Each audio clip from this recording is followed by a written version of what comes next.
Hello, and welcome to Strange Dominions, where we attempt to unlock the mysteries behind the unseen and the unheard, the unknown and the unknowable. I am your host, Octavian Graves. Tonight, we speak with Maurice Sinclaire. Maurice is a psychic medium, energy healer, and Reiki practitioner. We speak on many things, from Maurice's early encounters and how he got into becoming a psychic medium, his most harrowing and strange encounters, the ins and outs of psychic mediumship and Reiki, and so much more. If you have seen something strange or unusual, such as a cryptid, spirit, UFO, or anything in between, please send me an email at strangedominionspodcast@gmail.com for your chance to be on the show. If you are enjoying the show and would like to get exclusive content, you can become a patron, starting at just $4 a month. Go to Patreon/StrangeDominions. There are 4 tiers of support, each with their own individual merchandise and opportunity. With all that being said, let's get into the interview.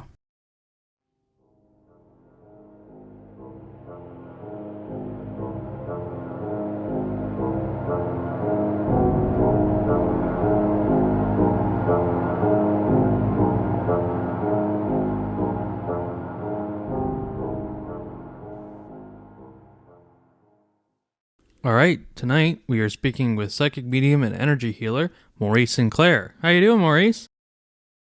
I'm doing good. How you doing? I'm doing very good. I met you a couple months ago through a mutual friend of ours, and we had a 2 very, very interesting readings. And your talents are very clear to me, but how did you get into this? Where did this all start for you? So, I started doing Reiki back in 2016 or 17. And from there, it kind of provided me like a good stencil, kind of a framework for how energy works, but also started to open up my psychic senses at the same time. And over the years, I realized I need a way to practice this. So fast forward to 2020, a lot happened in between them. But fast forward to 2020, I got to the point where I realized I need like a group to work with. So I just hopped on Google, searched psychic development groups, and what popped up was the mediumship development group. And at the time, I didn't really understand what mediumship was. I just thought it was just another kind of denomination of psychic work.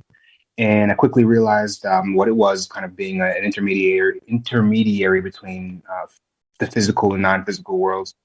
And I was doing it right away. Even the teacher was kind of taken aback and surprised. And through that work, I realized that I had been able to do this my whole life. I've been doing it unknowingly. It's just been happening, and I've had people in spirits and beings speaking through me since I was a young child. And what the mediumship circle did was provide me with framework and the ability to shut it on and off and understand what's happening, when it's happening, and how to control it. Very cool. Now, I'm going to ask you about Reiki and energy work a little bit later, because I have no idea really what that really is. But I'll start off with the stuff that I am somewhat familiar with, and that is your mediumship and being an intermediary between the physical and non-physical worlds. And I'm curious if you could go into a little bit about how that works and how you do it, and what your method is for getting into that ability. So for me, when people ask me this question, the short answer is we're always in contact with these beings. It's just a matter of shutting out the outside world in order to hear them. So for me, I first will set an intention, whether I'm trying to connect with a person's spirit, maybe, for example, a guide, an angel. I'll set the intention, and then I will get into a meditative state. And for me personally, actually, I also like to do a visualization for myself. Some people are more augmented reality. They like to visualize a spirit, for example, sitting on their couch or sitting across the table from them. I like to kind of do it more inwards. So I'll do a visualization, for example, where I am walking into a house. And I walk into a house, walk into a room, sit down, and meet the spirit that way. And from there, it'll happen differently every time. Some spirits are good at imaging things, giving you imagery Some are better at speaking. Some are better at just giving you kind of feelings. But from there, I just openly receive and really just regurgitate what I'm seeing. I just play the reporter and just tell you what I'm seeing. And what ends up happening is that it ends up resonating with whoever the person's for. And when this is going on and you're doing this, what are some of your early encounters, and what were they like, and how has it changed over the years that you've been doing this for other people? So my first encounter with a non-physical being, actually, it's funny. I was talking about this earlier today. I was 5 years old. Just taking you through it. At the time I had one of those lofted beds, just kind of a top bunk with no bottom bunk. And I woke up in the middle of the night, and the bed was or I faced the wall. The bed was against the wall, and something told me just to roll over. And I rolled over, and I saw this what looked like this kind of teenage girl sitting cross-legged on the floor. She looked like she had kind of like a headscarf and a matching dress or some sort of linen. It's colorful, green, yellow, orange. But what was noticeable about her, what was most striking about her, is that she had no facial expressions at all, just solid black silhouette. But I could see the clothes clearly. And as a 5-year-old, I never even thought about a ghost. I didn't have any concept at all. So I just turned back over, and I was kind of like, okay, I don't know what to do about this, but I guess maybe I'll turn back around. I turned back around, and she was just standing right in my face, right, the face height with me, and maybe a few inches away. And turned back over, started to kind of hyperventilate. 5-year-old me just really didn't know what to do. But of course, I had to turn over again. I couldn't just stay with my back turned. And when I turned back over, the open closet that was right across from me, I saw this big, muscular being. It looked like it didn't have any clothes. It looked like a massive bodybuilder, huge arms, but again, solid black, no features. And the most striking detail, away from its size, was the head wasn't rounded at the top. There were 3 points at the top. This was like the shape of the head. And at that point, I started to scream and yell and call my parents. And of course, when they walked in the room, they if they turned on the light, just popped out. I later realized, just to kind of give you a tidbit, I was kind of scared for years about that, but I realized in my later years, or really over the past couple years, that they were my guides. They were actually there for me, and not there to scare me or take me away or anything that I thought over the years. That was my first real experience that I can remember, anyway. And over the years, I started to, and it wasn't a conscious thing. People would ask me things, and I would just kind of say the answer would just come out of my mouth. It happened my whole life.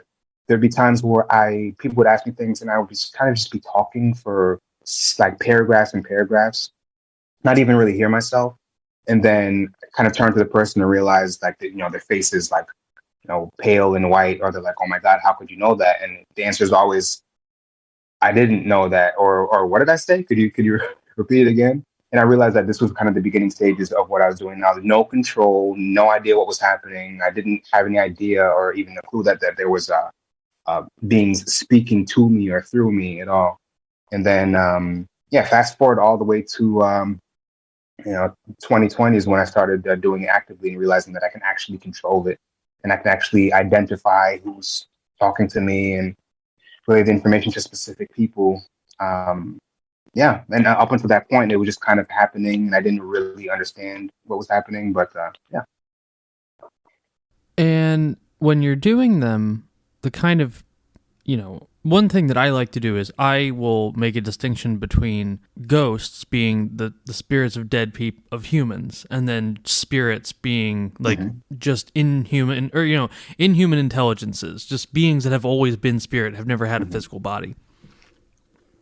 So the people that you're interacting with from the other side, what are some of the more negative encounters? Have you ever had any kind of, like, aside from the first time and that being scary, have you had any kind of real terrifying or fearful encounters? And when you're doing your mediumship, is it always in your head, or has there ever been any kind of outward manifestations that you've interacted with? So To answer your first question, there definitely were a couple times that weren't so nice. Uh, I'll go from the least scary to the most scary, I suppose. There was one time but before I started doing it professionally, I started doing readings just for everybody. I was called to just do hundreds and hundreds of readings for people that I don't know because I was just called to practice, practice, practice.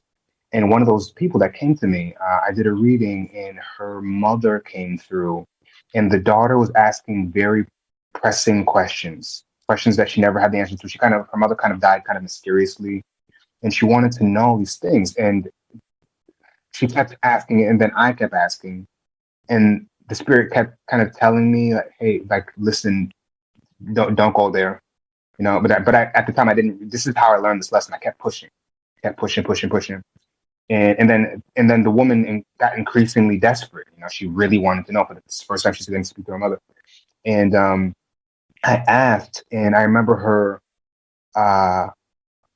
Oh, I guess I should mention this is the first time I encountered it was a human, but she looked as if her eyes were glowing from behind, as if light was coming from her eyes, and she had this white wispy aura that I'd never seen before. I later realized that when we pass away, we continue to develop ourselves spiritually, and some people become pretty spiritually advanced. They keep developing themselves, and they end up in spirit form, sometimes not even really resembling a human. But anyway, I didn't really think much of it at the time, but then the last time I asked her, because I was getting kind of frustrated and angry because I was transferring from the woman, and the spirit got in my face and was like yelling, and she was like, "Stop asking, don't ask me again, don't you ever," like, and I remember just being like actually scared. I stopped doing readings for a couple of weeks after that because it really off put me.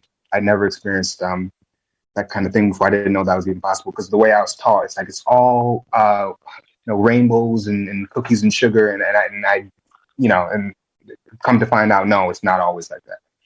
That was kind of scary. The other thing is that not really within the scope, well, actually kind of within the scope of mediumship, but I was doing one of these readings for these random people. And at the beginning of the reading, she said, "Hey, do you know a girl?" She started to describe her, and I was like, "I don't know who that is." Then anyway, as I went through with my reading, then afterwards, she was like, "That girl is still here." And she starts to describe her, and I was like, and she's like, she's not with me. She's not one of mine. She's definitely where you are. And she describes how she died. She said, "Oh, this is the person that lived in your apartment right before you," which kind of matched the condition of the apartment and like the fact that it had been vacant for a while. And she died of a drug overdose, and she was very troubled. And she had a kind of a really terrible boyfriend, kind of a really terrible mother, and she passed away there, but she didn't fully pass on. So, kind of to go back to what you're saying about ghosts versus spirits, it's just semantics. But the way that I identify ghosts are like spirits that haven't fully passed on, that are still kind of bound in a way to the earth. And this girl was the first spirit that I had met that had not fully passed on. And because she died in such agony, she was in that constant state all the time. But she was in our apartment. She lived with us in the apartment, and she would jump into my partner at the time, who also deals with pretty severe PTSD. And because a lot of their traumas resonated with each other, so she had easy access to her. And when I told my partner, she broke down crying because she knew exactly what was happening. She would kind of lash out for reasons that she didn't understand what was happening to her. And I told her, she realized, let it go for a while. About like a year later, a totally different person, a friend in India, picked up on the same exact information, described the exact girl to a T, how she died, her life. And that was kind of my confirmation. Okay, this is actually happening. And just given the state, the girl, she was afraid to pass on. She thought that the way that she died would uh, she would be punished for it, and she was kind of taking it out on everybody else and keeping herself anchored here by stealing other people's energy, by riling them up. She fed off of fear in all forms: anger, uncertainty, hatred, all that. And thus she would kind of stir things up in different parts of the apartment. So when we started actively calling her out of the apartment, instantly, within seconds, she would hear banging, crashing, breaking stuff in other apartments. So this was like her domain in this place. And yeah, and we just had to buckle down and get up out of there. And after we left, nothing at all from her. So that was a pretty terrible experience. Kind of leaving out a lot of details, a lot of stuff that happened as a result. But yeah, that was like probably one of the worst or the worst experience I've had with a non-physical being. Wow. Okay. So that was, I mean, you experienced that in your external surroundings. Yeah, in my external surroundings.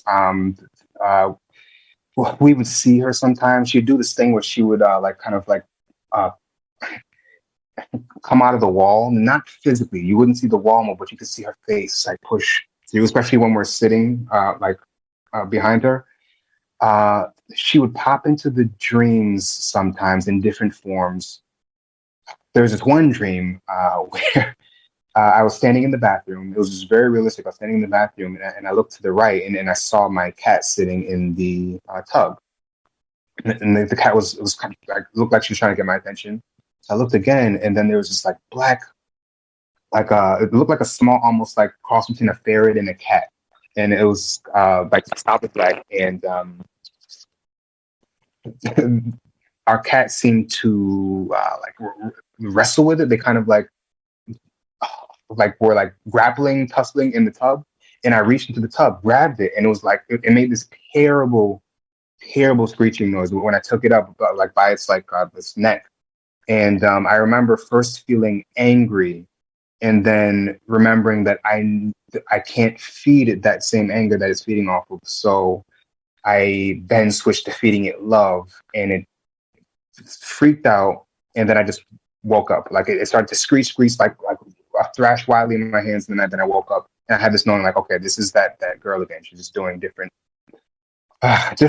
things to get to us. She come to find out, because this was the home that I started doing mediumship in. I started really diving deeper into my spirituality actively, and she was kind of looking over my shoulder and learning things from me as I was going about my process. So she was like learning how to use symbols it was a whole long thing. But yeah, but also you asked about have I been seeing things? So sometimes, so even when I'm doing normal readings, I'll get some imagery. It's usually faint, maybe a shadow. A lot of like lights floating past me as I'm working, and I know that's an indication of their presence whenever it happens. Especially while Can I'm I ask doing you a quick question about that? Of course, yeah, sure, What are the lights different colors? yeah, What colors? yeah. So honestly, like I've seen white, I've seen like rose colored, gold is pretty popular. Green, I've seen a few times too. And that's a really interesting question because it makes me think about all the colors. I see purple. Do And they I think that's about it. does Yeah. it ever feel like Christmas lights? Like if you've ever Yes. seen like Christmas lights blinking? Yeah. Yes. So that they're kind of like almost like in the same way a firefly will kind of like Right. Mm-hmm.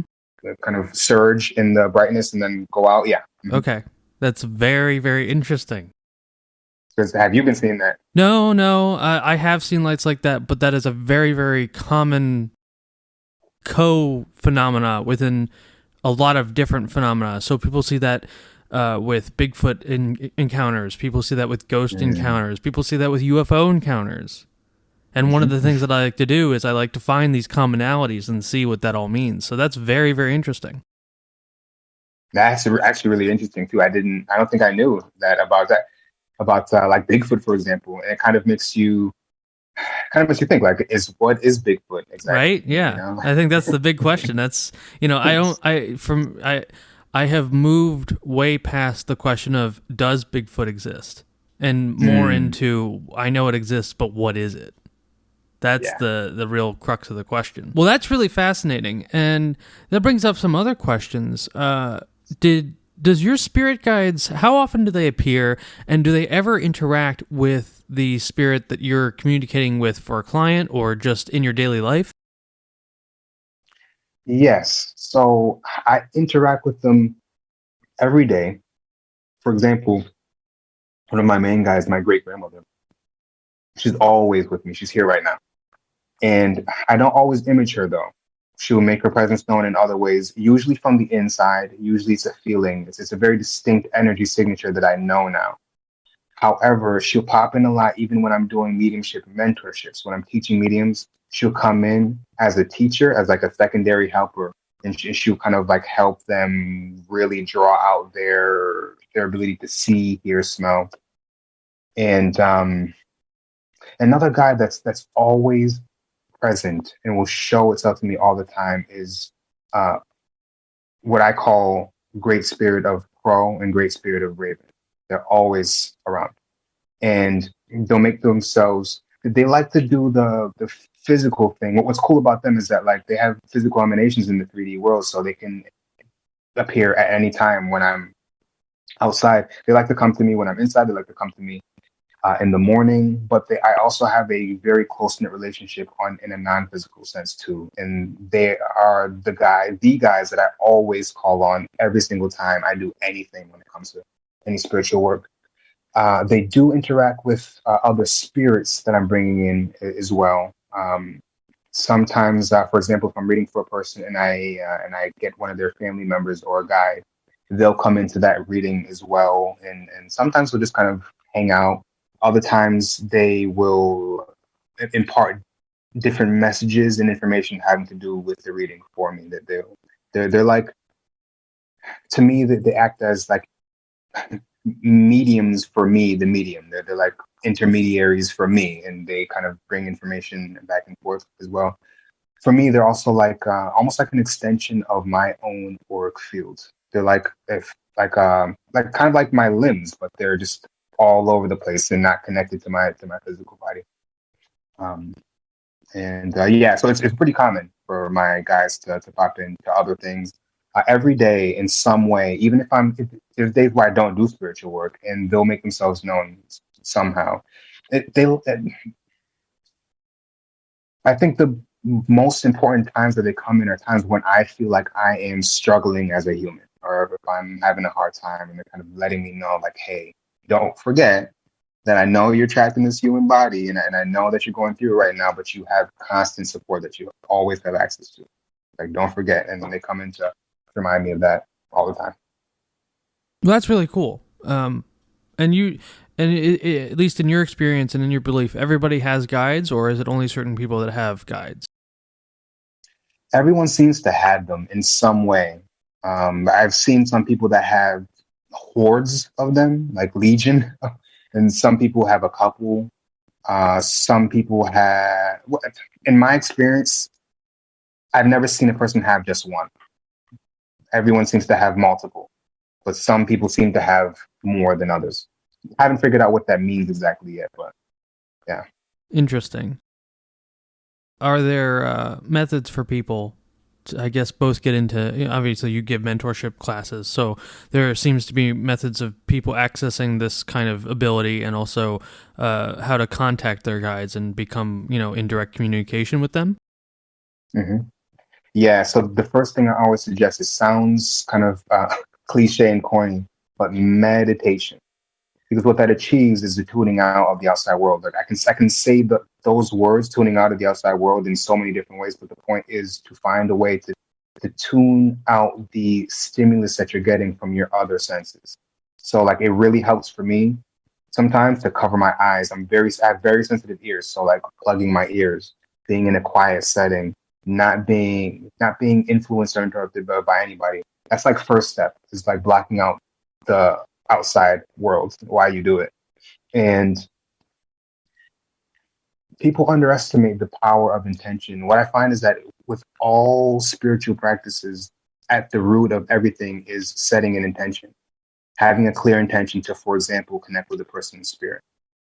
And all you really have to do after that, because the intention is so powerful, you don't really have to drive it that much. You don't really have to control it that much. All you have to do is make the intention, set the intention, tune into yourself, tune inside, get quiet, and then just wait for what happens. What people often get tripped up is that they expect to immediately hear or see, for example. but not everybody hears or sees, especially not immediately. So, for example, you set intention out, I want to connect with my grandmother. You close your eyes, you get quiet, you breathe, and you just kind of wait and be completely receptive to whatever it is that's coming in, whether you feel a touch on your hand, a thought pops into your brain, you taste something in your mouth, or you get a smell that wasn't there prior. And you follow that as if they're breadcrumbs. You just take note of it, just look at it. And if it helps you, you can even write things down to kind of record it or even record yourself. And it starts there. For me, some people, it's easier to do it alone. For me, it's actually easier to do it for other people. And kind of like, so for example, you set intention. I like to connect with my friends, person, spirit, and you get quiet and you do all that stuff. The other component that's really important is the trust aspect. Trusting that even if you don't consciously perceive anything, that something is absolutely happening. Without that, you're liable to miss the small things that lead you to the bigger things. Yeah, I think I have a big problem with that. Meditation is also a very strange thing for me because I've been trying to do it for over a year at this point, since last year. And I found that I can get myself into, I guess, like a quasi-trance state, but I can't really distinguish things that are happening in that trance state. I don't really remember exactly what's happening. I'm conscious, like I'm aware that I'm in this kind of other mindset, but it's difficult for me to pull any information out of it. So for me, this is one of the reasons why it's easier for me to do it with somebody else, for somebody else, or at least with somebody else bearing witness to it. Because it acts as like a mirror or a soundboard. It's much harder for me to just sit alone and do it than it is for me to kind of be with somebody either on a call or in person and expressing whatever's happening real time. Because to be honest, whenever I do a reading of any kind, leadership or otherwise, I never know. There's one thing people need to get used to if they're going to be doing this is like, you never really know. All you can do is just give everything that you get. And then your confirmations will come from the people outside of you. And that's what builds the confidence. My confidence was not built just sitting alone and doing it. It was actually having people like, oh my God, how did you know that? And the answer is always unequivocally, I don't. I'm just giving you what's coming. And so just, I guess, kind of piggybacking off of what you said, if you were to kind of recreate that same thing, that translight state with somebody else and just literally just say, express in any way, whatever it is that you're experiencing, no matter how small, it'll begin to open up. Definitely. Okay, very cool. I'm going to definitely try that.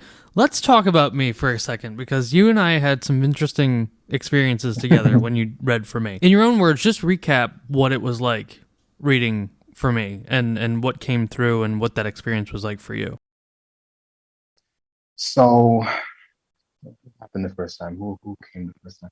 Oh, I know it was like an aunt before, and then was there somebody else before that? Or was that the first one? I have no idea who that was. I tried coming up with a couple different people that could have been, and none of them really matched that description or that behavior. So I don't know who that was. I don't remember even what they looked like or what I said. Did you remember? Can you spark my memory? Yeah, I pushed them out of my mind. He was quiet. It was a quiet person. You said that It was very evident that he had never really spoken up in life and that he was very, that was something he was regretful for. He was very plain. Do you remember? Yeah, I think so. And I don't remember who I thought he could be, but I remember him coming to me pretty clearly, not being very expressive, not, and I suppose that's where I got in his lifetime, he probably wasn't very talkative and didn't speak up much. And I was getting information about how that relates or possibly could relate to you in your life. And in my normal fashion, I was just giving what I was getting. And I just remember that it didn't resonate with you at all. And for me, I had never had a reading where people were just like, I don't know what that is. and it was really jarring for me. It's something that I think I really needed. I think I got really comfortable in my abilities, and I just felt like, oh, I can just kind of show up and just do it all the time.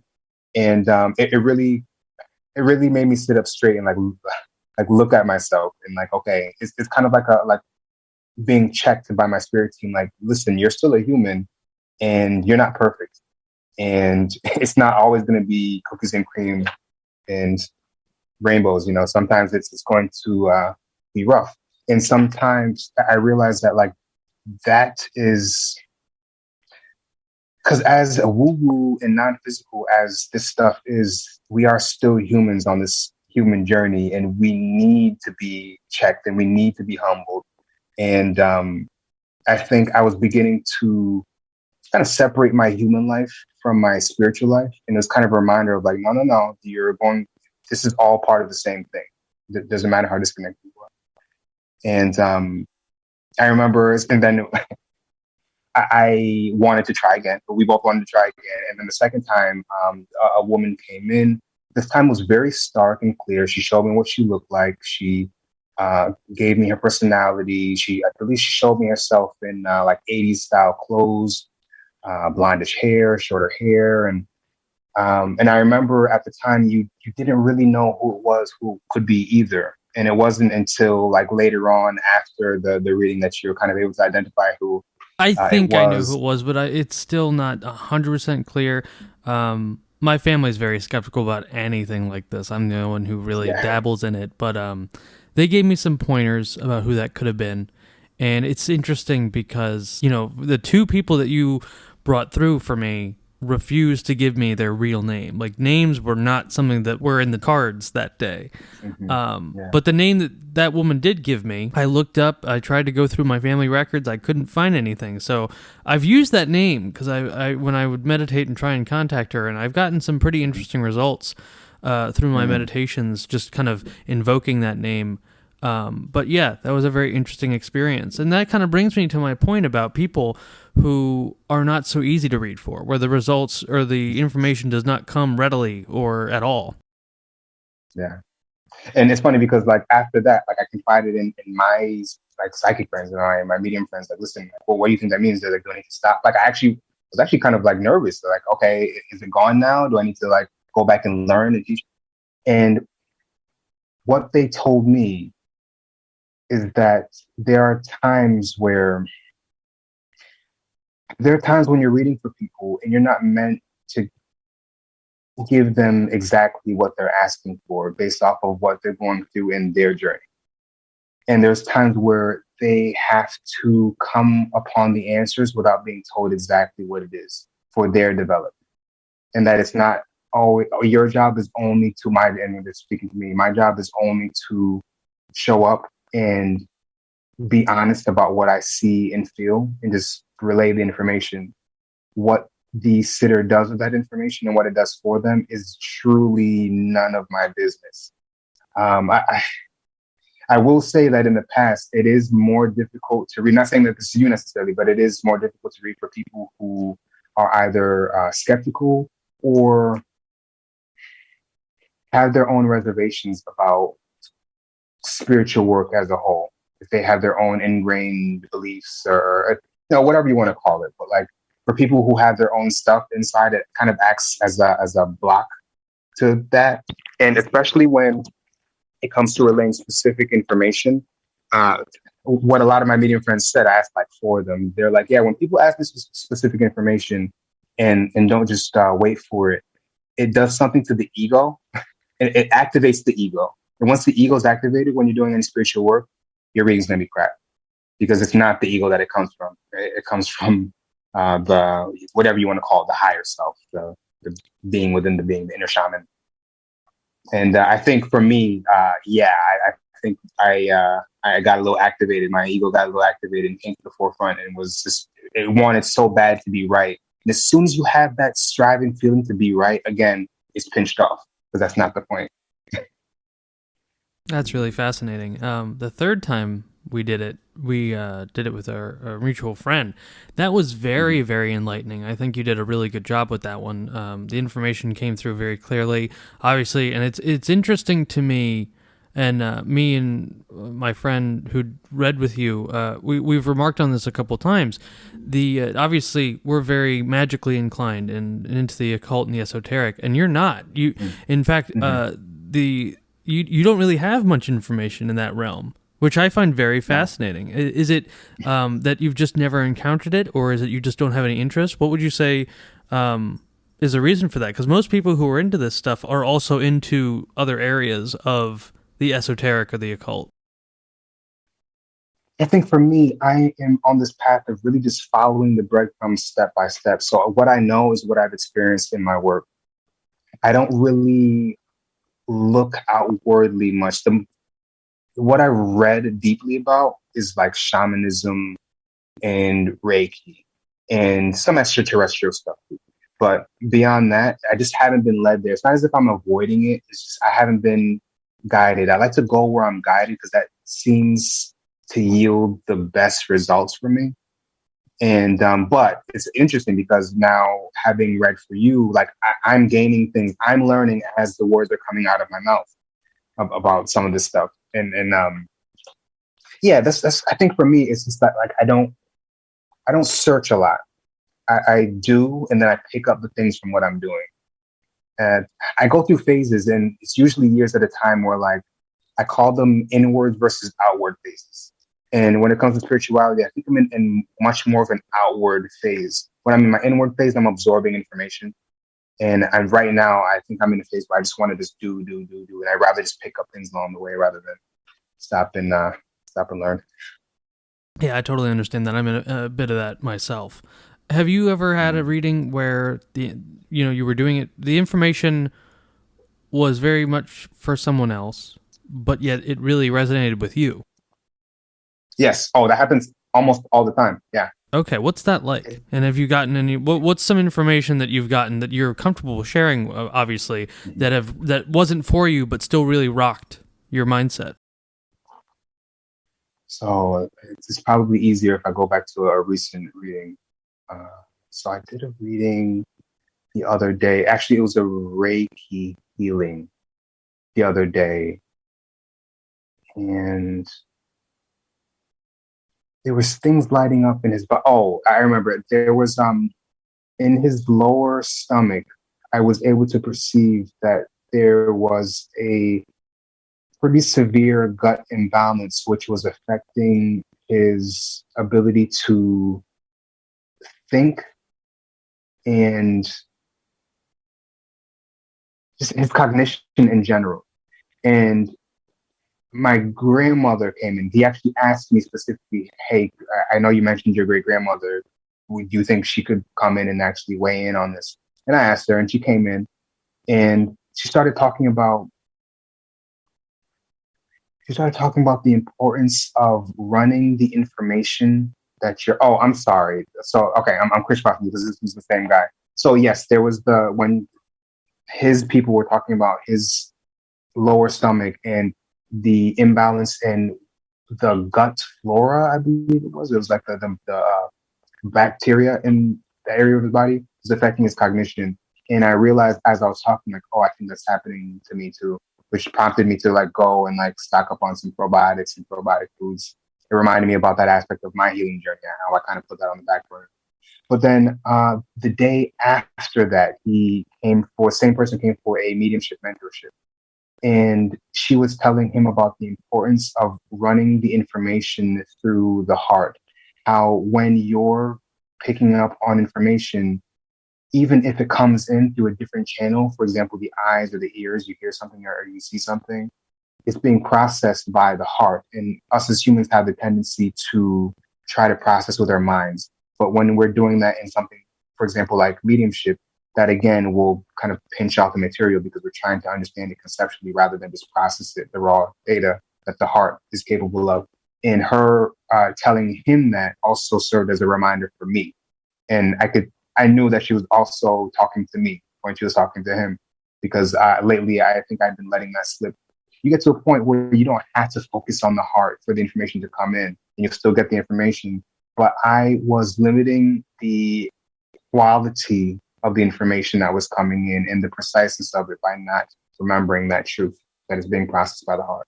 And in times where you feel stuck, dropping into the heart, even just breathing into the heart, or even just thinking about the heart, visualizing the heart space, you find that the information begins to flow easier.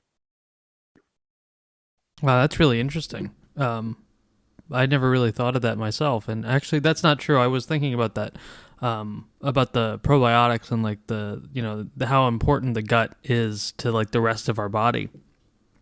And Mm-hmm. I don't really know Yeah, anything yeah. about The Reiki. gut is, yeah. Go ahead. So maybe you could go through Mhm. that, and I don't know. There might be some other people listening who don't know much about it. So, what is Reiki, and how does that work? What is that? What are the ins and outs of Reiki and a Reiki reading? Okay, so this is an interesting question because I feel like another person, another practitioner is really into Reiki. My answer is differently. However, the word Reiki, it means universal life force. It's a Japanese word, and it's a Japanese modality, quote unquote. I'll say that. This is that modality called Reiki has yes originated in Japan, but it's an ancient practice that I feel like has had many different names over the years and in different parts of the world. It's called universal life force because this is the basis of what Reiki is. A practitioner will draw in the ever present universal life force down into their bodies and out of their hands into their client, whether they're in person or at a distance. The distance work works apparently because time and space don't actually exist. It exists for us humans in physicality, but it's kind of a rule that we've agreed to when we come into this life as humans. And thus, you can do Reiki for anybody, anywhere, at any time, even across time periods. It doesn't have to be a real time. You can send energy to the future, you can send it to the past. And it's a modality that helps with it addresses disturbances in the energetic field of the person, the sitter, the client. And by addressing those energetic disturbances, it thus will heal or assist in the healing of their physical and mental selves as well. You can think of it like your energetic field, your aura, whatever you want to call it, is the health of your aura dictates the health of every other part of your body. And by addressing the inconsistencies or the breaks or whatever's happening in the aura, you end up directly affecting a person's physical healing, mental healing, non-physical healing. It is okay. And I wanted to say that part first because people like to use the word healing. To me, there is no such thing as a healer. There's only people who can hold space for you to enact your own healing. So what Reiki does is it kind of creates a space, like a kind of a, if you want to call it a different dimension around the person that heightens their own innate ability to heal. And the healing happens through their own means. I only create the space. A lot of healers will tell you like, yeah, I'm healing you. I'm sending you the energy. And terminology works to help illustrate what the point and what they're doing. But what's actually happening is they're activating your healing abilities. All us humans have the ability to heal, but we don't always have the space or the rather it's like the belief of the in the capability of it, but we always have the capacity to do it. And what else can I say about it? So okay, so there's different degrees. The way that it's taught typically is that you go through step one, two, and three. Step one, you learn some symbols. You can do it for people who are in person. Step two, you learn more symbols. Then you can start to do it for people who are anywhere in the world. And step three, the mastery, is where you get the last couple symbols and also kind of a boost to your ability to do it. And for me, it's a very tangible experience every single time. I feel things in my body. I feel things from other people's bodies within my body. And my readings are more like, or my healings are more like a combination healing and a reading because I end up going through the entire energetic system of each person and reporting back on every little thing that pops up. And those things that pop up always resonate with things that are happening in their 3D world, things that are happening within their body that they're dealing with. And after reporting on those things, I'll go back over and just allow it to flow through me. The energy is intelligent. So I don't really do much. I just kind of allow it to come through me and do what it knows it needs to do. I may actively do some things if there's something where I feel called to do. Sometimes there are, for example, I know what I call energetic cords that connect you to other people and end up either draining your energy, their energy, or kind of pumping you full of their energy, thoughts, and emotions and things. And sometimes I'll actively actually disconnect those cords and hooks, destroy them, seal the energetic leaks off. And that's about how it goes. You can apply it to any physical and non-physical ailment that you could think of. And it seems to be extremely helpful. And also, even just in a more like 3D centric way of thinking about it, it speeds healing. So, for example, you have a cut or you have a broken bone, it does help to speed physical healing as well. That's really interesting. I'd like to get a reading done by you sometime with that, because I know that's not something I've really experimented with.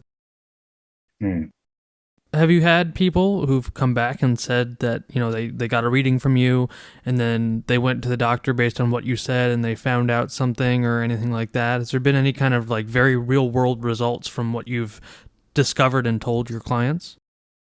Yeah, the most prominent one I can think of is my grandmother, who had breast cancer. And through kind of helping her with her diet and also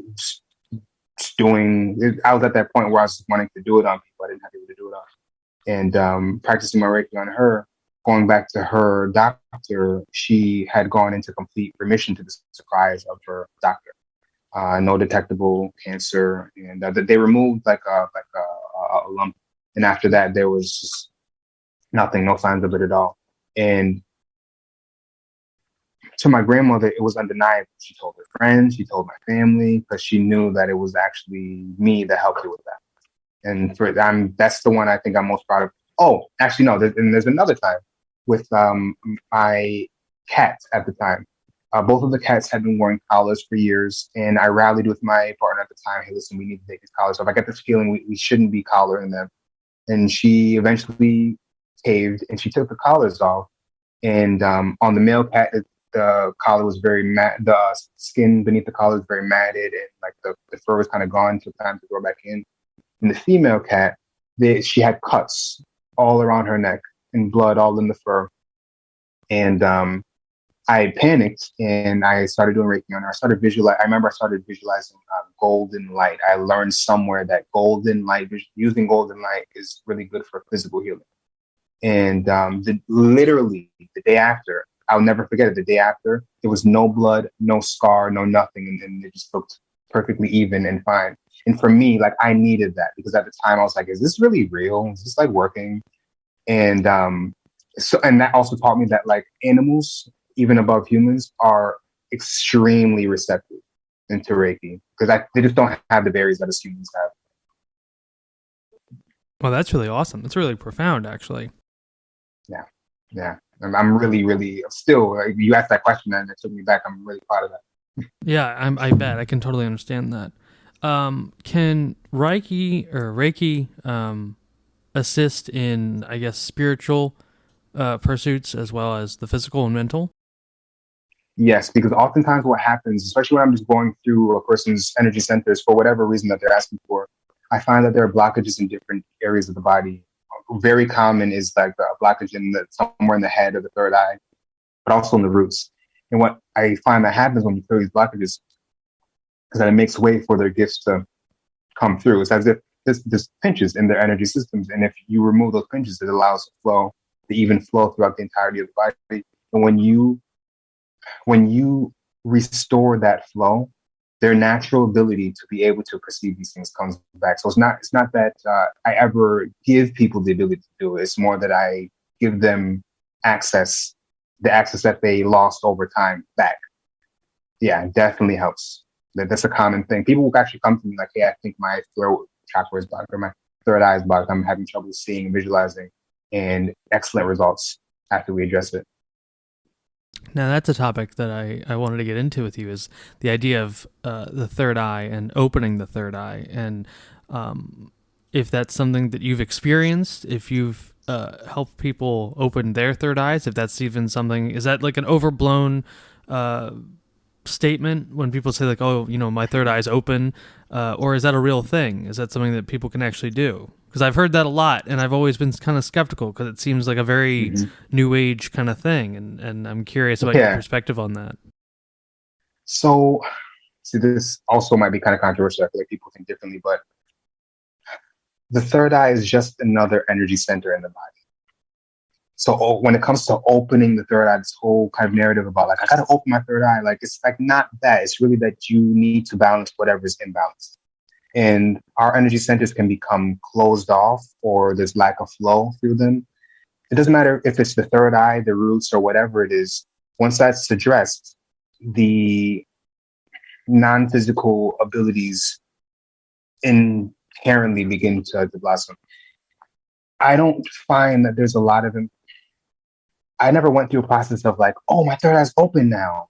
It was never like that for me. It was always, life led me by the hand to addressing different parts of myself at different times. And by addressing those things, I gained access to more of myself. The third eye is just one aspect. People put a lot of weight on it because, yes, this is the part of the body that you perceive things through your visual field, and even on internal seeing.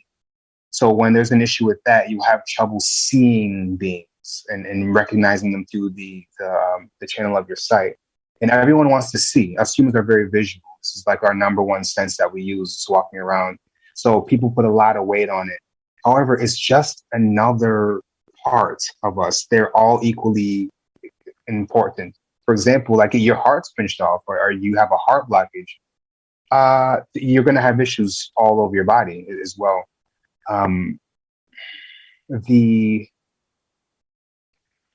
The term opening and closing, for me, that implies that if you need to open a chakra, or you need to open your third eye, that simply means that it's blocked. Do you know what I mean? So it's never like it's not blocked, and then you go through this specific third eye opening process, and then you're enlightened. It's not that to me. But I know what you mean. People kind of spin that, like, oh yeah, my third eye's open now, so like now, you know what I mean? And that's not how it works for me at all. That's not how I see it at all. And I absolutely agree with that. I feel that it's a misunderstood concept. And you're right, sight is very important. Or we prioritize sight over a lot of different things. It's something that I greatly yearn for, is to be able to see things with my physical eyes, because visualization is a hard thing for me to swallow, because I don't know how to differentiate visualizing genuine external beings to just in my imagination. It becomes very much like, if I'm sitting there visualizing, am I just imagining stuff? I think things become a lot more genuine to me when I can actually really sense them in mundane life. And I remember when we were having our reading, and I asked you about if the spirit could give me a way of seeing or experiencing them, and I guess they told you that I was very clairsentient. And yes, I'm curious, if someone, obviously they can go to you to find out that information, but otherwise, what are some ways that people can figure out what their specific skill or ability is? If someone isn't clairvoyant and they are clairsentient, or they aren't clairsentient but they are clairvoyant, or things like that, how can someone kind of find that out for themselves? So you'll find that your strongest physical senses will coincide with your strongest non-physical senses. So people who have a very sensitive sense of smell, for example, they tend to smell things when they're picking up on non-physical information. And people who have very good hearing, or even very good discernment when it comes to sound, oftentimes will have their audience, the ability to clear hear. For me, that's like the step one, is like kind of looking at what you're naturally good at in the physical world, because it will almost always completely coincide with that. The other thing is when you're actually sitting and trying. So, and I want to go back for a second when you started to say that you had a hard time differentiating like what's your imagination and what's not. That's where getting the confirmations from other people comes in. 75% of it is the confidence and the trust in what you're getting. And I find that for me anyway, though, the only real way I was able to develop that was getting the confirmations from other people. And with every confirmation, my confidence built and built until I was like, okay, this is happening. Let me just trust what's coming in from now on. And then going back to your question though, like I always tell people to, you hear me say this phrase a lot, follow the breadcrumbs. When you're sitting and actually attempting to connect in that way, you'll get information somehow, even if it's just blips of thoughts. And when I use that term, like blips of thoughts, that's what people call claircognizance. I'm very claircognizant, which is kind of a difficult one to get a grip on because you have no other frame of reference. It's not coming in through the eyes, the ears, or touch or anything like that. It's just raw information. And it is quite difficult to discern whether or not it's just a thought or it's something coming in from the outside. And again, for me, I think it's just like getting the outside confirmations that really hit home for me. But coming to understand what it is your way of picking up information. Honestly, it's sitting with it, setting the intention to do something, whether it's to connect with something or see something or experience something, and just sitting with it and just allowing it. It's a very difficult thing to articulate. Like I get it internally, but I know when I say it's just difficult for people to understand. But like literally being open to whatever it is, like kind of like becoming like getting really still and quiet, and whatever little thing happens, you take note of it. Whether it's a slight touch, a tone in the ear, a flash of lights, anything, and you just take note of it, pay attention to it, follow it. Don't look for more, don't strive for more. Just allow whatever is coming in, however it wants to come in. And this is like how you work out. This is how you exercise the muscle. This is the more times you allow that to happen, the more vivid it becomes in whatever way. And that'll like really it'll become clear to you quickly, like, okay, I guess I feel things. When I meditate, I tingle.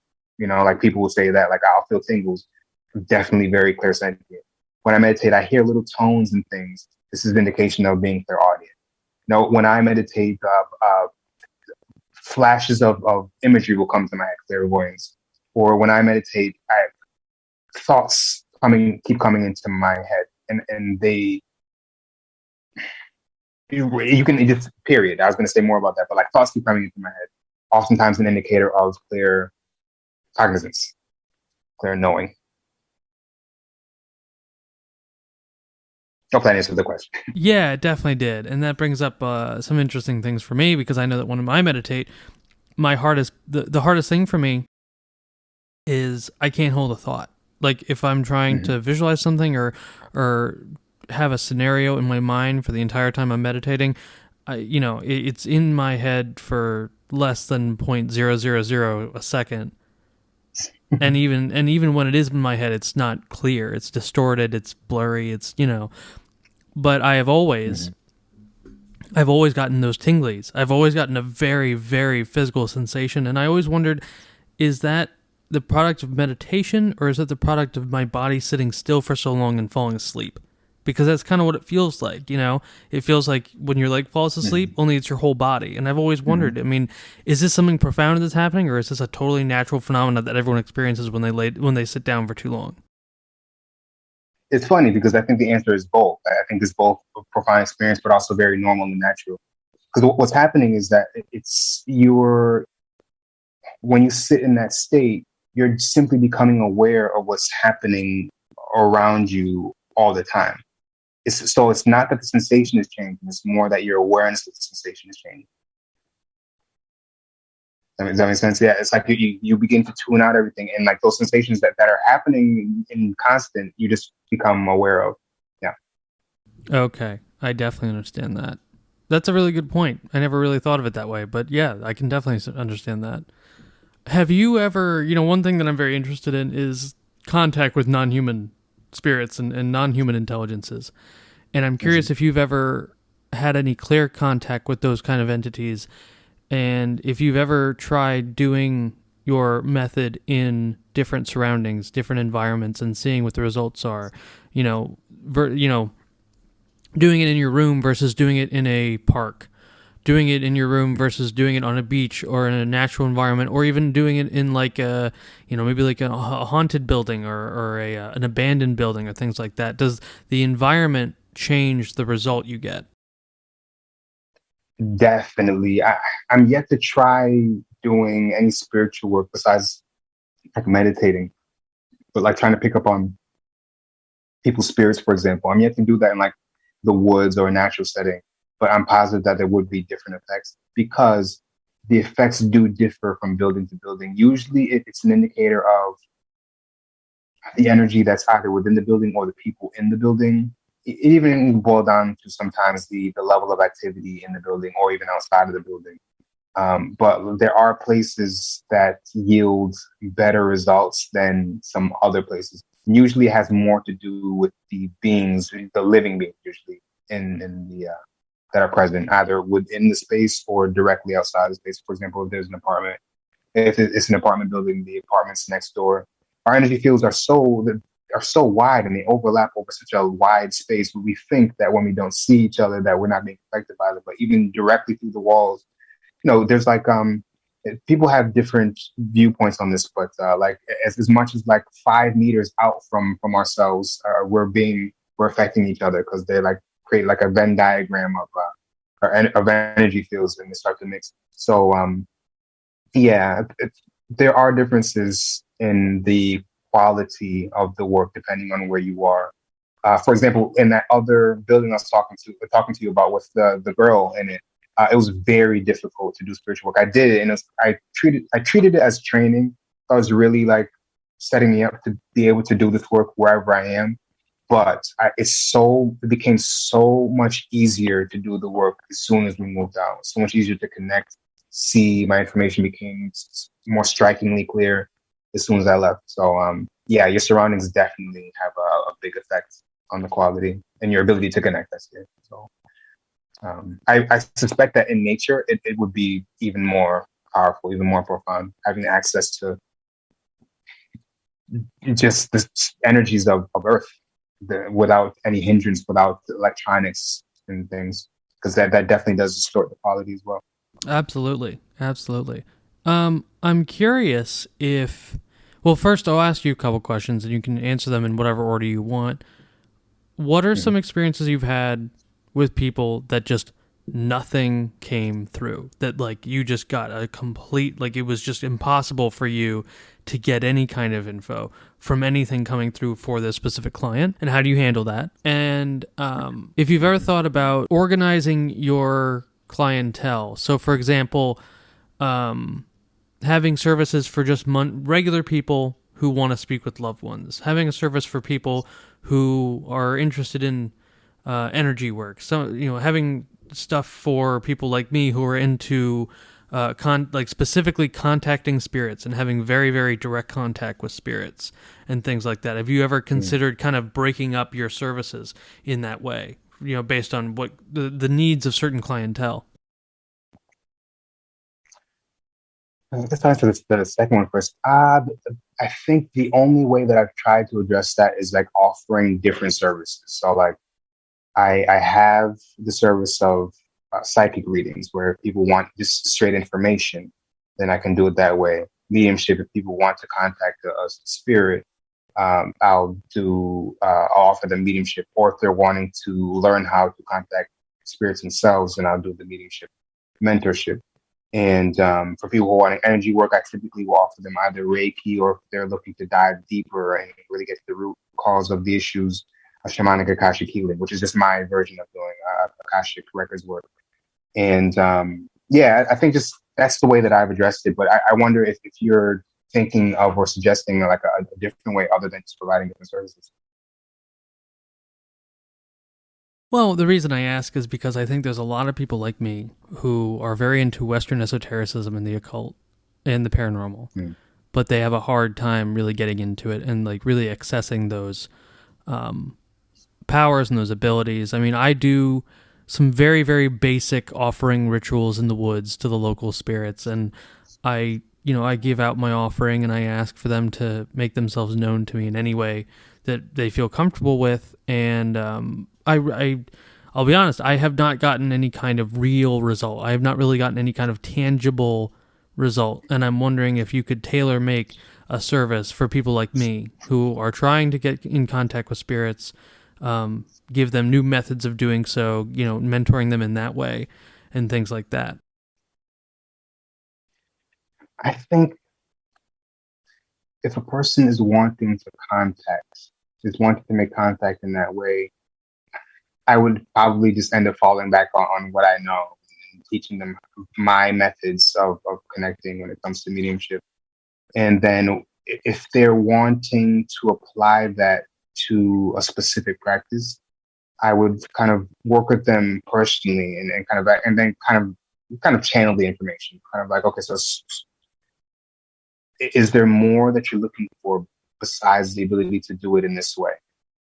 And go from there, kind of just allow the information to come to me. But like for that example that you're using, I just take you through how to connect with a person or being in spirit the way that I do, and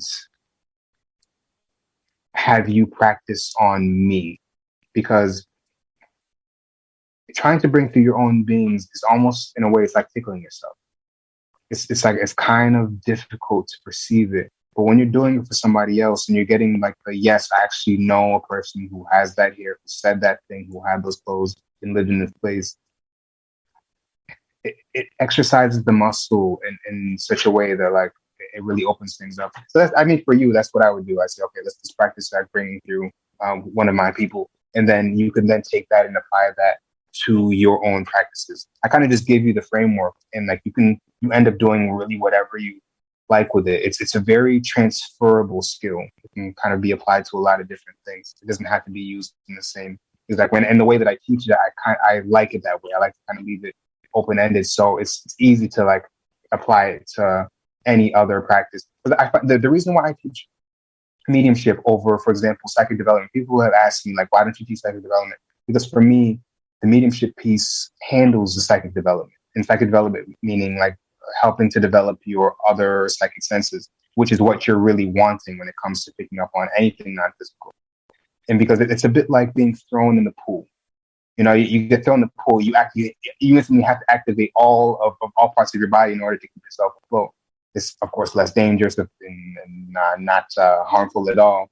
But when you get thrown into doing mediumship reading, especially for another person, without trying, your senses are being activated, because the spirit that you're connecting with, all of them communicate in different ways. So you're not always going to see, you're not always going to hear, you're not always going to feel. For example, if a person was very talkative in their life, you're much more likely to hear them. Can you hear me still? Sorry. Yeah, so I'm just getting a call. Yeah, you're much more likely to be able to hear them. And for example, if a person was more reserved, quiet, spoken to, you might be more liable to hear them, or rather, you experience the information that they're giving to you through sights and symbols. So inherently, when you're connecting with the spirits, your different parts of your psychic senses, your different psychic senses are being activated, and that becomes the practice, because then you learn, okay, that's what it feels like to hear internally. Okay, that's what it feels like to feel. And once you learn the feeling, you can never forget it. And I think I answered that. And then you asked experience where nothing came through. So really, what was most jarring about that first reading with you is that there's never been a time where nothing came through. There's always like something. First of all, something always will come through. I always perceive something, but what I perceive up until that point, they're always able to understand something or things. So I can't even think of a time where I sat down with somebody and nothing came through at all. I don't think, I mean, like, I now that I'm saying it, I'm hoping that doesn't actually happen, but I don't have a time where nothing's come through. There's always something. And you know what it is too, right? Because people say this a lot, especially when I'm teaching. I don't see anything, and I always have to tell them, like, listen, like someone is there. It's you that's kind of affirming to yourself that nothing's happening. So in the times where I've even felt like nothing's happening, I always have to coach myself, like, okay, but something is actually happening. Something is actually there. It's just not coming through how you're used to. One of the lessons that my team in spirit seems to be teaching me in constant, it doesn't ever really stop, is not to rely on any one sense. I'll get really comfortable in one or a couple senses, for example, seeing or hearing or feeling. And I find that when I start to rely on it too heavily, they'll flip and they'll snatch the sight away. They'll be like, okay, now feel this. And then it's never about me not getting anything. It's about me having to switch gears and having to kind of open up the senses and become more receptive to how information might come into me in an unexpected way. That's okay. Very cool. It sounds like there's definitely a lot of evolution in this that takes place. That you're always constantly growing. It doesn't seem like there's ever a time when you're at one point for very long. Never stops. Never stops. You're always growing. You're always expanding. Um, I guess that's kind of a nice point to make. If you're doing this stuff, just know that you're never going to get to a point where you just stop and like, this is where I am now. This is the extent to what I can do. If you're doing it consistently, you're always going to be expanded. That's part of the point of being a human. And it never stops. Up until the point that you die, you will be still learning, still growing, still expanding when it comes to spiritual stuff, but also, of course, just as a human. Never stops. Yeah, I think that's cool. I actually, whenever I do any spiritual work, whether it's for a client or in practice, I kind of really do see it as training. It's all training because I'm always being expanded. I took the readings with you again as a training experience. It was hard for me. It was difficult, especially for my ego to swallow. It was very hard, but also a very necessary thing to keep me expanding. You don't really learn when you are always winning. Absolutely. So you brought up the Akashic Records. Maybe you could go into that because I don't know anything about that. I don't even know what that is. I've heard the word Akashic Record multiple times throughout the last few years that I've been getting into more spiritual stuff, but I don't really understand it. Maybe you could break it down for me. So the Akashic Records are the record of, people like to say all of human existence, but I find that it's a record of all existence everywhere, period. It's like a spiritual astral library of all information that's ever existed.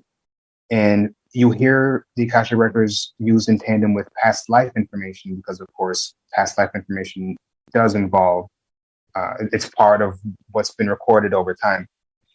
So this place, I will use it to access past life information, but you can access all types of information from this space. I realize in my work in the records, uh, I come across books. It's typically how they will show themselves to me, the information. But not all books are lifetimes. Some books are more like instruction manuals, and some books are like textbooks and history books rather than like a novel where you're kind of seeing what's happening in a past life. I do all my Akashic work through shamanic journey. So I call my Akashic work shamanic Akashic healing. And I've only just recently experienced an Akashic healing because I didn't really understand how other people did it. I only knew my way. As a matter of fact, when I tried to do it in other ways, it just didn't really work out for me. And my way was through shamanic journey. And shamanic journey is to, a journey outside of your body into the spiritual realm. This is like putting it in a nutshell. There are three levels that I'm aware of this space, which in shamanism they'll call it things like non-ordinary reality. There's the upper realm, the middle realm, lower realm, and depending on what you're wanting to retrieve, information, healing, whatever, will depend on where it is that you go. Whether it's above the middle realm, which is just a spiritual overlay of this world, and the lower realm. So I guess just in short, the Akashic records are the non-physical records of all information. So it's a really incredible tool to have in your toolbook because you can access really anything that you're wanting in that space. That's really interesting. And is the journeying that you do to get there, is it the same thing as what we would call like astral projection, or is that a different? Is there a distinction between astrally projecting and journeying? I've had this discussion with people who ask religious, and as far as I can tell, there isn't much of a distinction that I can tell. I don't I don't consider myself an astral projector. The main difference in talking to people that astral project is that with astral projection, it's they're traveling around in this world, kind of like leaving their body, and they see everything as it is now. When I journey, it's it doesn't look exactly how everything looks in this 3D world. It kind of gets kind of nonsensical, and um, but at the same time, you are using the same method where you leave your body and you consciously go places. If that makes sense. Like the only because I was wondering myself because I'm like that sounds a lot like astral projection what I'm doing. Another distinction is that like people seem to it's like they when I journey, I'm very much like a lot of me is still in my body, and with astral projection, it's like most if not all of you is outside of your body. If that makes sense, like I'm more anchored into my body as I'm working. Yeah, it does. And do you give lessons or mentorship on how to do that for yourself, like other people, like journeying and Akashic record reading and things like that? See, I don't offer it. I've had a couple people ask, and I've done it. So, I mean, the answer is yes. I don't openly advertise it, but if someone was to ask me, "Hey, can you teach me how to do this?" Yeah, I can. I realize that I can. I know how to. Okay, very cool. I would definitely like to get into that with you in my own time. For sure. So we're coming down to 15 minutes left. Any more experiences that you'd like to talk about that you've experienced while you've been doing this both privately and publicly for clients?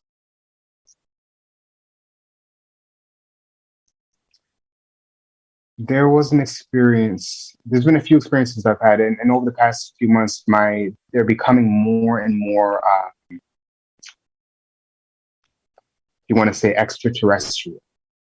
So I realized that sometime last year that I guess this is really when I learned that lesson that the Akashic records aren't just past lives.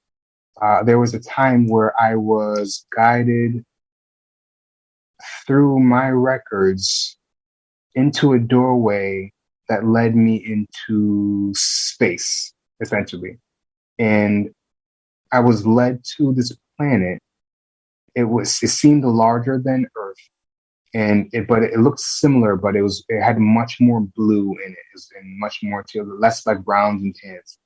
And when I made my way to the surface of this planet, I was met by this giant being, very tall, solid blue humanoid. And from there, I was led up into this being's body. And there was like a doorway in its neck. So I was up on the shoulders, walking through the doorway and walked down, was guided to press a big green button.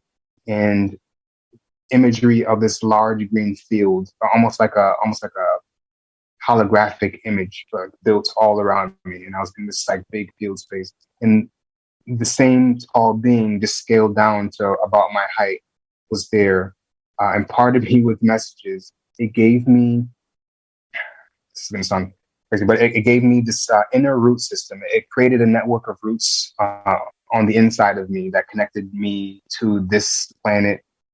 They called it. This is when I first learned this word. I didn't know anything about this prior, and since then I've like done a lot of searching about it. They call themselves Arcturians. I guess this is a race of beings, and they told me that in at least one of my lifetimes I had a connection to this place and these beings. I'm not going to say that this is where I'm from necessarily, because I kind of am of the camp that like we experience so many lifetimes that we've technically been from many different planets. But the point of this was to reconnect me to this planet itself. The root system that it gave me grew all the way down into the core of this planet, and it provided me a way to connect with the essential energy of that planet and the people, which is apparently something that I needed direly at the time. That's one standout thing that I'm thinking of. There, what's another one that I really hold dear. Oh, so even before I started doing journeys for other people, um, I was just doing shamanic journeys just for myself. I never really intended to do it for anybody else. And shamanic journeys, not even entering the Akashic records, before I even realized I had access to the records. And I remember going to the upper realms where I felt guided, and I was met by what I now understand to be the overarching spirit, what I call the great spirit of electricity. And it showed itself to me as like constant lightning flowing through these massive clouds. And it told me of our ancient connection with each other, that we're always working together. And it briefed me on some of the ways that could utilize it in like a practical way. And since then, I've been working with the spirit of electricity in constant. And it's a guy that I refer to quite a bit. And for me, it was just a very profound experience, because it's the first I even came to understand that one could connect with the spirit of elements. I didn't know that was a thing until this connection with the great spirit of electricity. And that's one that I hold really dear to me. Yeah, there's a lot of magical practices that deal specifically with working with elemental spirits, so spirits of elements. That's fire spirits, water spirits. The four main elements, and then Yeah. elements that are subsidiaries of that. So electricity being its own thing, and things like that. So yeah, that definitely tracks. Yeah. Yeah. It's been cool that there's most of the cool stuff has happened on behalf of other people, other people's journeys. And probably because I don't often journey for myself. I know that I should do that more. I just haven't been in the mode doing that. I guess that goes back to the outer versus the inner thing. And but a lot of amazing things I've actually experienced on behalf of other people. For example, I mean, even just today, earlier today, I did this shamanic Patrick healing, and the person wanted to know why she feels a barrier between her and her husband. And I entered her records and was led through and led to this. It looked like a coliseum, but like all around the walls were books. And I was led to this book, opened it up, and I connected with the book. I can never read the words. I had to connect with the book to understand what's happening. And I was seeing through the eyes of what looked like a knight on a horse, and in a line and a convoy behind, like a cart holding someone that looked important. Come to find out, it was like the daughter of the king of their kingdom. And I went on and told her all about what I was seeing, explained the way that the guy looked, and the interaction that he had with the king directly. And afterwards, she told me, she said, listen, I've only tried to see my like a past life one time, and I was by myself, and I didn't know if I was making it up. But you just told me word for word exactly what I saw, from being on the horse to what the guy looked like to meeting with the king. And for me, that like really, that I felt that in my heart, because like as I'm doing it, like I said earlier, I never know. I'm just a reporter, and to get those confirmations to me just means everything to me. It's just like, I'm a human too, so like to be reaffirmed is amazing every single time it happens. Yeah, that's really special. That's a really cool experience, and I can definitely understand, especially that being with your work from other people, how kind of important that can feel. Yeah. Yeah. Mhm. I'm curious about what's it like to read for other psychic mediums, if you've ever done that, and what's that like, and yeah. What does It's that feel cool. like It's to? cool. I actually really like. I enjoy reading for other practitioners a lot. I'm actually quite passionate about it. And I feel like I'm not really clear on what this means, but I know that this is a big part of my specific work. Is like reading for readers, reading for other practitioners. And I find that with the other practitioners, since they're already on their journey and their senses are largely opened up, really cool and profound things happen when I'm reading for them. Whenever I know I'm reading for another practitioner, I know that not only is like it's not only is it probably going to be something new and fresh that I probably haven't experienced before, but there are going to be things that come through in that reading that are for me as well. And I've had well, not all of my, but some of my most powerful and like really compelling readings, even compelling to me, with other practitioners. I haven't really stopped to think about the mechanism behind that. I'm kind of assuming it's because their senses are kind of more opening, the apparatus is more exercised, but yeah, I actually really truly I have a passion for reading for other readers and healers. Well, that's really awesome. We're coming down to the end here, but I thought maybe you could tell us where can people find you? What services do you provide? And what's all your information? So you can find me at ancient.made.modern or at ancient.made.modern on Instagram. And you can email me at ancientmademodern@gmail.com. I'm also just recently activated a Facebook. So you can find me find my name, Maurice Sinclaire. You'll see I might change it, but right now you'll see the Ancient Made Modern symbol. I might change it to my face. And I have a website coming very soon. It's under review. Actually, I have to email her right after this. And it'll probably be ancientmademodern.com.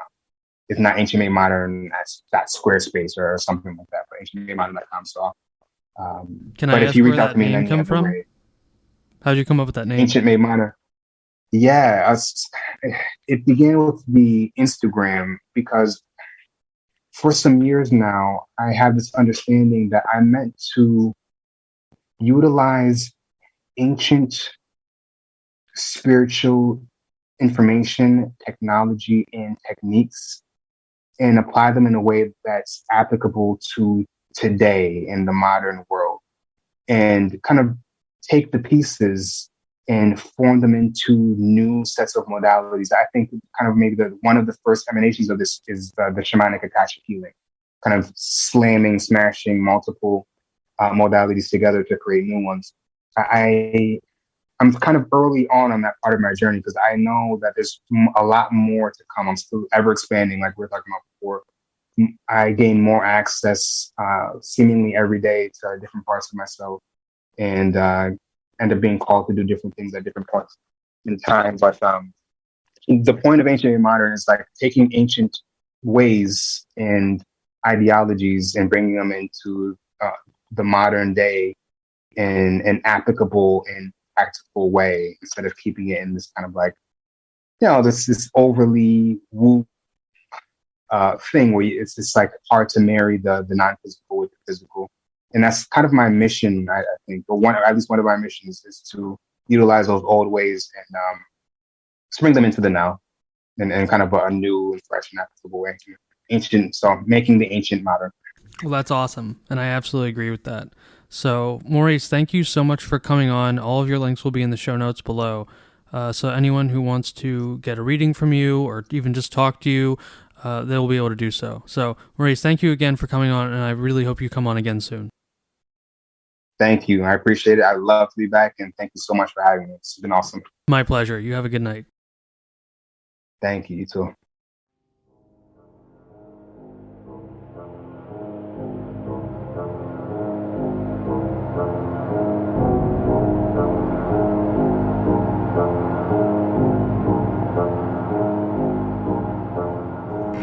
And that was my interview with Maurice Sinclaire.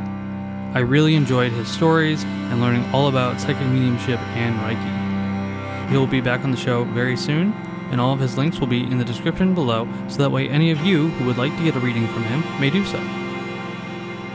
Well, everyone, that's the show for tonight. I will see you again on the Strange Dominions.